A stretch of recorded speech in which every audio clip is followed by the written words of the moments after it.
Excretory system. We are moving with excretory system. Now need to learn the basics here. So we're going to learn about the basics of the class today. We're going to learn the kidney and as well as the what is the requirement of the urine formation, that kind of issues we are moving actually. For that, first of all, let's see the structure of kidney. We'll move with the structure of kidney first of all. Then let me show the different portions of the kidney here. So this is the outer portion of the kidney that we said it is surrounded by irregular dense fibrous connective tissue sheath. This one is a irregular dense fibrous connective tissue sheath. Okay. Then kidney outer portion we say cortex. The outer portion of the kidney we call it as cortex. And the inner portion is said to be medulla. Medulla is seen in the form of renal pyramids. These are all the renal pyramids here. That medulla is seen in the form of renal pyramids. Okay. So these are all the renal pyramids. And here you may see that in between the renal pyramids, there is some cortical projection. Just I am drawing lines to see that. The cortical projection. The cortical projections in between the kidney is called as columns of Bertini. That is said to be as columns of Bertini. Okay, so let me say again, the outer portion of the kidney is called renal cortex. The inner portion is said to be medulla. The medulla is seen in the form of renal pyramids. That in between the pyramids of renal medulla, there are some cortical projections. The cortical projections between the renal medulla is called as columns of Bertini. Okay, so then we'll see some more issues here in this particular area that need to see much in detail about the particular structure of kidney, like the medulla. If you take medulla here, this is the medullary portion. Let us zoom that medullary portion here, that we need to take that particular in detail. That if you take the renal medullary portion, that only renal medullary portion, we need to see the arrangement of the nephron. This is the renal medulla. Okay, so we have two types of nephrons, like cortical nephrons and juxtamedullary nephrons. 80% of the nephrons are cortical nephrons. Like this, they are present with very short Henle's loop. Very short Henle's loop, the mostly they are present in the cortex. So these are 80% of the nephrons are like this. Okay. But our topic is to learn about the juxtamedullary nephron, that which these particular nephrons are going to occupy the cues in the formation of urine. So for that we are going the Bowman's capsule, proximal convoluted tubule. Where do you see the Bowman's capsule? That is in cortex. And proximal convoluted tubule is in the cortex. Now talking about the Henle's loop. Descending and ascending limb of Henle's loop you can see in the medulla. Okay, longer Henle's loop with that descending and ascending limbs will find in the medulla. Next, after that, the distal convoluted tubule will be back again in the cortex. Okay, then that opens into initial collecting duct. That opens into the initial collecting duct. So this initial collecting duct is there in both cortex and medulla. These locations are very important for us to go for urine formation here. So let me say once again that what do you say this as? Bowman's capsule and proximal convoluted tubule. Where do you see that? In cortex. Okay. Next, the descending and ascending limb of Henle's loop. The descending and ascending limb of Henle's loop you can see in the medulla. Descending and ascending limb of Henle's loop, there you can see in case of medulla. And the distal convoluted tubule. Distal convoluted tubule is in the cortex. Then after we just talk about the initial collecting duct here. Initial collecting duct is there in cortex and medulla. Such kind of nephrons whose longer Henle's loop is in the medulla. Henle's loop is longer and that is in the medulla. Such kind of nephrons are called juxtamedullary nephrons. Such kind of nephrons, we use it to say it as juxtamedullary nephron. So we have to talk about the juxtamedullary nephron. For that, first of all, let us make our own sequence in this particular area. The sequence, Bowman's capsule. From the Bowman's capsule, just follow the my line, the proximal convoluted tubule, which it opens into the descending limb of Henle's loop, then ascending limb of Henle's loop, then now we are moving into the distal convoluted tubule, whereas then it opens into the initial collecting duct. Such kind of initial collecting ducts, all they get fused and form ducts of Bellini. All the initial collecting ducts are going to form ducts of Bellini. So where do they open? These initial collecting ducts are going to open at, all the initial collecting ducts are open at the calyces. Where they get open? They get open at calyces that we see here. That calyces are again two types. So that what do you say? The calyces are again two types here. The minor calyces that see my mark here. These are the minor calyces. Then these are the minor calyces where they open into the major calyces. So like we don't have that minor and major calyces in the textbook here, but we'll find in the diagram that I'm showing here. So these major and minor calyces opens into the pelvis. Major and minor calyces opens into the pelvis. Pelvis opens, this is the pelvis region. The pelvis opens into the ureter.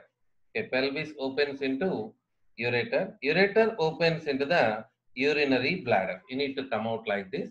So the complete sequence of this particular area, I'll show here. So just let me draw a basic diagram of the kidney here. Then this is the cortex region, and I said this is the medullary region, cortex and medulla. Now let us draw our Bowman's capsule. Bowman's capsule, which opens into the proximal convoluted tubule, then into the the descending limb of Henle's loop, then ascending limb of Henle's loop, distal convoluted tubule. With that, we came back again to the cortex, isn't it? Then that opens into the initial collecting duct, and all the initial collecting ducts opens into the ducts of Bellini, which they open in front of the renal pyramid. What do you say them as? Calyces. These are calyces here. All the particular calyces opens into the wide space. We say pelvis. Pelvis opens into the ureter. Pelvis opens into the ureter. And ureter finally opens into urinary bladder. Ureter finally opens into the urinary bladder. This sequence we need to learn. We have three sequences here. The one sequence which explains about the passage of urine. That means if anything filtered in the Bowman's capsule, so what is the path here? What is the path? Proximal convoluted tubule, descending and ascending limb of Henle's loop, distal convoluted tubule, initial collecting duct, and all they opens in the ducts of Bellini, that opens into the calyces, minor and major, then they opens into the pelvis, pelvis opens into the ureter, ureter opens into the urinary bladder. This is the exit way. Okay. So for this exit, we need to write the sequence of this particular area. So the sequence here, let me show the sequence to you. That the particular sequence which explains about the whatever we learn now. The Bowman's capsule, then proximal convoluted tubule, then the descending limb of Henle's loop, ascending limb of Henle's loop, distal convoluted tubule, then initial collecting duct, and all the opens into the papillary ducts or ducts of Bellini, then minor and major calyces, then pelvis, then ureter, the finally will go to the urinary bladder. From the urinary bladder, that may open into urethra. That urethra is a urinogenital opening. What do you say here? So this is the complete sequence of this particular area. This paper will be sent to you. I'll send this in through WhatsApp. First of all, let us see the sequence here. That what we learned here, what we learned the sequence of nephron. If anything fall down in case of Bowman's capsule, what happens to that particular issue? What happens to that particular? So that we learned Bowman's capsule to urinary bladder, a journey of Bowman's capsule to urinary bladder. Next, what we need to see here, the who supplies blood to the body parts? Obviously, we say left ventricle. How does it is going to supply blood to the body part? With the help of left systemic aorta. Okay, so I'll remind you once again what we learned in the body fluid circulation. The left systemic aorta. What happens to left systemic aorta when it reaches to the body part? That is getting capillarized, and all these capillaries fuse and form vena cava, superior vena cava and inferior vena cava. So that will come back again to the right atrium, isn't it? That will end earlier actually. So imagine if that is the kidney, this particular capillarization is going to happen in the kidney. So how does that sequence can be seen here? Kidney is also a body part. So that means where we see the capillarization you can see in the kidney, and all the capillaries fuse and form the vena cava, and that should open back again to the heart. Okay, this sequence we need to go to. So for that we need to begin from the heart. So I am beginning from the heart here. So let's begin it from the heart. So this is the heart, the left ventricle. The left ventricle will get down posteriorly in the form of dorsal aorta. We say this as dorsal aorta.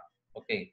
The left ventricle, left systemic aorta will come down towards the posterior part of the body in the form of dorsal aorta. Okay. This dorsal aorta is giving a branch. What is that? Renal artery. Renal artery which enters into the kidney. Renal artery enters into the kidney. Let us see here. This is the particular blood vessel who is entering into the kidney. Renal artery enters into the kidney. Now the question raises here, when the renal artery enters into the kidney, what happens in the kidney? That means we need to see the complete picture of the kidney here. We'll take that in detail. This is the kidney. The renal artery started entering here. The renal artery is having much more branches here. Renal arteriole. Renal artery again branched into renal arteriole, mesangial artery, arcuate artery. That we were not going all that here. That will get all that in medicine here. So just renal artery that enters into the kidney into renal arteriole. Here let us draw. Little bit complicated here, but I said this is a very important class for our learning. Now I drawn the Bowman's capsule for you. The renal artery enters. There are about 1 million nephrons in the kidney. Just I am showing in one particular nephron what happens. The renal artery enters into the kidney, then it becomes a branch called renal arteriole. This is the renal arteriole which is branched again into afferent arteriole. Finally we need to come here, afferent arteriole. So this afferent arteriole enters into the kidney, then it forms a bunch of capillary network. This bunch of capillary network is called as glomerulus. Okay. So then from that particular bunch of capillary network, it is coming out in the form of efferent arteriole. Okay, so the sequence, what happened till the time? Let me from here, the left ventricle, left systemic aorta, then dorsal aorta, renal artery. We came into the kidney, renal artery. From there, the renal artery is branched into renal arteriole, then into the afferent arteriole, then glomerulus, and from the glomerulus, who get out? Efferent arteriole. Let us see when that efferent arteriole enters in the kidney, that efferent arteriole who exits from the nephron, what it is doing. So let me draw here. The proximal convoluted tubule, we use another color for this. Blood vessels, we use, let us use the red color for blood vessels. So this is the Bowman's capsule, proximal convoluted tubule, descending and ascending limb of Henle's loop, distal convoluted tubule, then initial collecting duct, which I drawn here. Now, let's take our pathway. Renal artery, arteriole, then afferent arteriole. What happened to that? Enters into the Bowman's capsule, and the form, the glomerulus, came out in the form of efferent arteriole. Afferent arteriole entered in the nephron into the Bowman's capsule. It came out as efferent arteriole. So this efferent arteriole, on above the proximal convoluted tubule, it is going to form a blood capillary network. We say it as peritubular network. We call it as peritubular net. And in the similar way, this is going to form vasa recta on above the Henle's loop. It is going to form vasa recta. So you need to remember this particular throughout the length in the next week, throughout the length, that who is above on the particular PCT and DCT, that peritubular network. Then who is above on the vasa recta, that Henle's loop, vasa recta. So that finally opens into renal venule. What do you say it as? Renal venule. All these renal venules opens into renal vein. So then the story back again comes to the kidney here. This is the kidney who is coming out. Renal vein. Where it opens? Renal vein opens into the post-caval vein, inferior vena cava. We used to say it as. So in the post-caval vein which opens into the right atrium of the heart. Okay. Once again, I'll remind you, we said about the heart so many times that from the left ventricle to the right atrium. So from the left ventricle to right atrium. Okay, so just what we are doing here at the in the place of body part, that body parts, we said there is some capillarization you can see, isn't it? The capillarization. So these particular capillarization, now we are looking forward in the kidney. We said till the time it has body parts. So just a little bit change we are doing. That body part name is kidney. Okay, so for that, let me show again left ventricle, left systemic aorta, and dorsal aorta. Then renal artery. Renal artery enters into the kidney. When renal artery enters into the kidney, what happened? Renal artery branched into renal arteriole, then afferent arteriole, then the branched here glomerulus. It formed the glomerulus. Okay, then from there it comes out as efferent arteriole. The efferent arteriole. Then efferent arteriole came out and formed a peritubular network. A peritubular network here. This above on the PCT and DCT, a peritubular network is formed, and above on the Henle's loop, we can see the formation of vasa recta. The vasa recta above on that Henle's loop. Then that came out in the form of renal venule, and all that renal venules opens into renal vein. Renal vein opens into post-caval vein, and that we get back into the right atria. So a journey from the left ventricle to right atria. So now the question raises here, why this particular thing is happening? So who is entering into the kidney? Who is entering into the kidney? Renal artery is entering into the kidney, isn't it? Renal artery is entering. Who is coming out from the kidney? Renal vein is coming out. So what they are doing inside?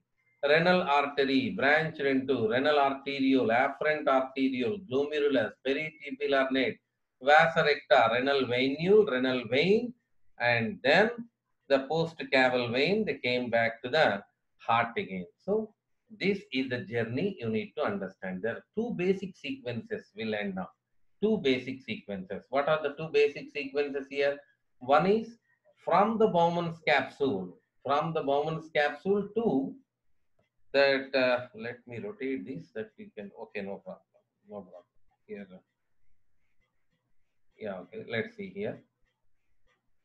So one sequence we are seeing that Bowman's capsule, proximal convoluted tubule, the Bowman's capsule and proximal convoluted tubule, then descending limb of Henle's loop, ascending limb of Henle's loop, distal convoluted tubule, then initial collecting duct, and that all get opens into the papillary ducts here, that papillary ducts, Okay, let me erase this.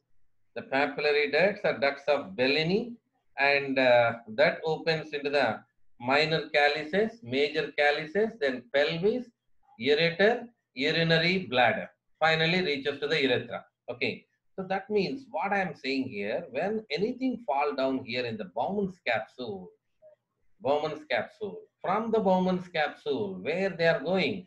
They are going towards urinary bladder. They are going towards urinary bladder. Okay. So this is the sequence one you have to learn. And next, the another sequence is going to be here about the blood vessel sequence we are talking about.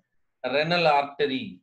Renal artery is having some more branches actually. That all will come. You're going to get that in medicine MBBS first year. So what we have in our state textbook, I said, but it is my notes here. I made some special notes for this. Renal artery, segmental arteries, interlobar arteries, arcuate artery, interlobular artery. Finally, it will come to afferent arteriole, then glomerulus, then efferent arteriole, then peritubular net and vasa recta, then peritubular venules, interlobular vein, then arcuate vein, interlobar vein, renal vein. This is the full sequence actually, but not much required for us. Not much required for us. Somebody draw on line again. Okay, so these kind of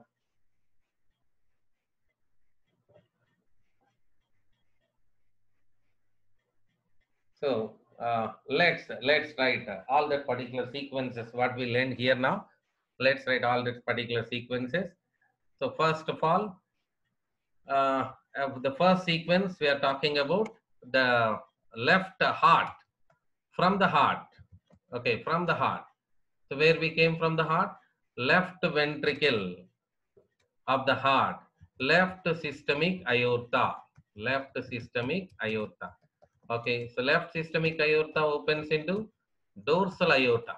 Okay, so starting from the heart, left systemic aorta, then dorsal aorta. These are enough actually for us. Renal artery, branch arises from the dorsal aorta is renal artery. Okay, so then renal arteriole, renal arteriole. Then afferent arteriole, afferent arteriole. What next? Afferent arteriole enters into the Bowman's capsule in the form of glomerulus, in the form of glomerulus. So then this glomerulus, from the glomerulus, so where do you go from the glomerulus? That will come out as efferent arteriole, efferent arteriole. Okay, so next, efferent arteriole to peritubular net and vasa recta. Should learn all these particular. So very important for us for the coming classes. Peritubular net and vasa recta. That all opens into renal venule. Then renal vein. Okay, then from the renal vein, we get back to the post-caval vein to the heart. That post-caval vein to the heart. Okay, so this is the sequence. Heart means we know heart. What it mean heart? So what it mean here? The heart means left ventricle. Here heart means right atria. It's a journey from the left ventricle to right atria. That here in this particular case, heart means left ventricle. From the left ventricle, we get arise. Here in this case, heart means we get back to the right atria. So it's a general transfer of the particular blood supply to the body parts. Here we are talking about that particular body part is going to be that particular body part is going to be the kidney here. Okay, so let me see here. First heart, then left systemic aorta, then dorsal aorta, then renal artery, renal arteriole, afferent arteriole, then glomerulus. Finally, we just get back efferent arteriole, peritubular net, vasa recta, renal venule, renal vein, post-caval vein, then finally reach to the heart. This is one sequence you need to learn. Okay. Next, what is another sequence here? Let's see the another sequence. So we just started from the Bowman's capsule, isn't it? Bowman's capsule. So let's start from the Bowman's capsule. Bowman's capsule. Where does the Bowman's capsule get opened? Bowman's capsule open into proximal convoluted tubule. Proximal convoluted tubule. Proximal convoluted tubule opens into descending limb of Henle's loop. Proximal convoluted tubule opens into the descending limb of Henle's loop. Okay. Next, from there, ascending limb of Henle's loop. Ascending limb of Henle's loop. Okay. Then ascending limb of Henle's loop opens into distal convoluted tubule. Distal convoluted tubule. The distal convoluted tubule opens into initial collecting duct. The initial collecting duct opens into ducts of all that particular initial collecting ducts. We have another a particular duct here in our state textbook, that is straight collecting duct. Straight collecting duct opens into ducts of Bellini. Ducts of Bellini. Okay. So ducts of Bellini opens in front of calyces. We are seeing the minor and major calyces there. The calyces opens into pelvis of the kidney, then ureter, then urinary bladder. Finally reach to the urinary bladder. So what you need to understand here, anything fall down in case of Bowman's capsule, that finally it will go there like this. Bowman's capsule, proximal convoluted tubule, descending limb of Henle's loop, ascending limb of Henle's loop, distal convoluted tubule, initial collecting duct, then let's start here. Initial collecting duct, then straight collecting duct, ducts of Bellini, then calyces, pelvis, ureter, urinary bladder. Okay, so what is the thought sequence? Thought sequence is itself our text here. That means thought sequence itself, we are going to learn about that particular excretory wastage. That means the thought sequence is explaining what we are going to learn exactly in the nephron. Exactly in the nephron. For that, we need to know what is happening here. What is happening? Why the blood vessels entered into this particular area. So that for that we need to go for what is exactly happening here. So that only we are learning today. That we are not going to learn all that particular issues of excretory system. Simply we are learning that. Simply we are going to learn. Let me show the whiteboard to you. Yeah, got it connected back. Okay, so simply what you are going to learn today, that afferent arteriole came into the Bowman's capsule, isn't it? They came here into that Bowman's capsule in the form of glomerulus. Okay, so we are going to drop excretory wastes here. Why the blood came into the kidney? To drop the excretory wastes. So when you drop something in the particular nephron, what happens to that? What happens to that? That will go in the form of urinary bladder, isn't it? So that means we came here, we just dropped the excretory wastes here. When you drop the excretory wastes into the neck of the Bowman's capsule, their path will go like this and finally will go to the urinary bladder. If they only drop excretory wastes, okay, but that's going to be a biggest problem here, that along with the excretory wastes, the filtration process, and during the filtration process, will find some useful substances are also filtered over in the Bowman's capsule. What is the useful substances? Glucose, amino acids, water, vitamins, minerals, along with the excretory wastes, that materials are also dropped down here. Now we should worry about that when that particular materials are dropped down here, we have a chance of going out. That may eliminate through the urinary bladder, isn't it? So, what is our motto? What we are doing in the urine formation? During the formation of urine, that after the ultrafiltration, when we drop the excretory wastes here, that particular excretory wastes, along with the excretory wastes, we have some useful substances are also there in the lumen of nephron. If you leave them, they go to the urinary bladder. Glucose, amino acid, vitamins, minerals. So that's why we need to absorb them. We need to absorb them. That is called reabsorption process. So what is our topic here? We can explain in two words. One is glomerular filtration. One is glomerular filtration. How does filtration will happen? That we'll discuss tomorrow. Then after the glomerular filtration, then how do we reabsorb the substances we dropped here? As I said to you, whenever you drop this particular substance here, is there anyone here to collect this particular way that useful substances? That I said to remember. So who is this? Above on this peritubular net. Who is this above on the Henley's loop? Vasa recta. So that I just shown to you earlier. So that peritubular net and vasa recta. Okay.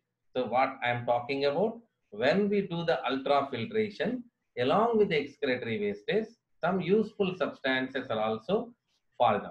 So that how do we drop the excretory wastes, that we are like going to learn in the form of glomerular filtration. And after that, whatever that particular useful substances who are there in the lumen of nephron, so that we need to absorb into the cortical fluid from PCT and DCT collected by peritubular net, and they go to the renal venule. Whatever we absorbed in the medullary fluid that collected by vasa recta, that will go to the renal venule. Okay. Simply we say, what is the absorption process here? Simply we say, whatever the excretory waste is, we allow them to go like this. Okay. Whatever the useful substances, what we do with them? We do absorb back again. We'll take one example here. One example to understand this much better. So for that, let me take glucose here.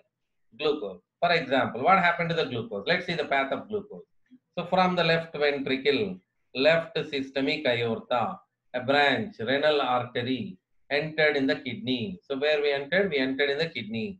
So from the kidney, that afferent arteriole that enters into the Bowman's capsule, afferent arteriole, that in the form of glomerulus, they entered in the Bowman's capsule.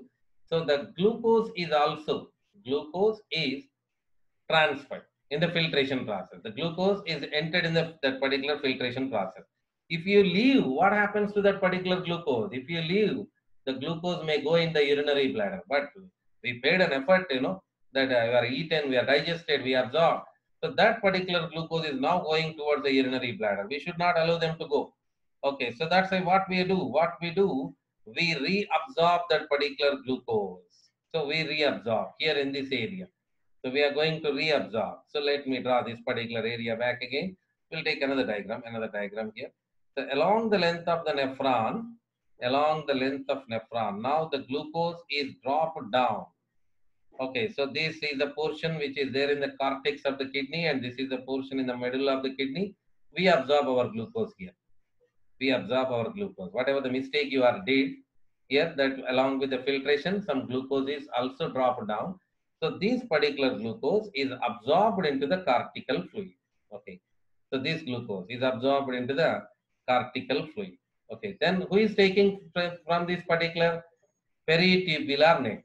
Peritubular net will take into the renal venule, then renal vein, then postcaval vein, and then it goes to the heart. So finally we are taken up. Imagine if the excretory waste material, uric acid is there here, uric acid. What we do with uric acid? Let us see the path of uric acid. The path will come like this. So from the particular left ventricle, left systemic aorta, renal artery enters into the renal arteriole, then glomerulus. So we dropped uric acid now. What we do with uric acid? So we should not do anything with uric acid. We have to leave that uric acid. So what will be the path here about the uric acid? We just go along the length. Uric acid, PCT, descending and ascending limb of Henle's loop, then distal convoluted tubule, initial collecting ducts of Bellini, and ducts of Bellini that goes to the calyces, ureter, and urinary bladder. So I am requesting to you, just you go with these two. I give the path of glucose to you, and I'm giving the path of uric acid. So two contrast wastes we are taken here. One is the waste, excretory waste material, and other is the useful material. So for this, I can give for glucose from where to where you have to come through that I can give for the glucose. From where to where you can come through? From the heart to heart. The sequence. You try to frame yourself. If you are framing that means today's class is productive. Okay, then for the uric acid, we should start from the heart, left ventricle, left systemic aorta, dorsal aorta, renal artery, arterial, but we are not coming back, isn't it? Heart to urinary bladder. So I am requesting you to do these two sequences here, to do these two sequences. If you do these sequences, we are going to complete this particular process in the form of glomerular filtration and reabsorption process. In the glomerular filtration, what the methods we follow, this area, glomerular filtration, that will take one class total. Then after that, we said about that accidental information, that glucose, along with the excretory wastes, some useful substances are also getting formed. So we absorb the useful substances and we leave the excretory wastes. That you say reabsorption process. Okay. So this is the basic issues here to be learned over. So with these, that will continue the class from day after tomorrow onwards. We go with the excretory system. Okay. So I request you to do the practice of these two issues here. Okay. Thank you.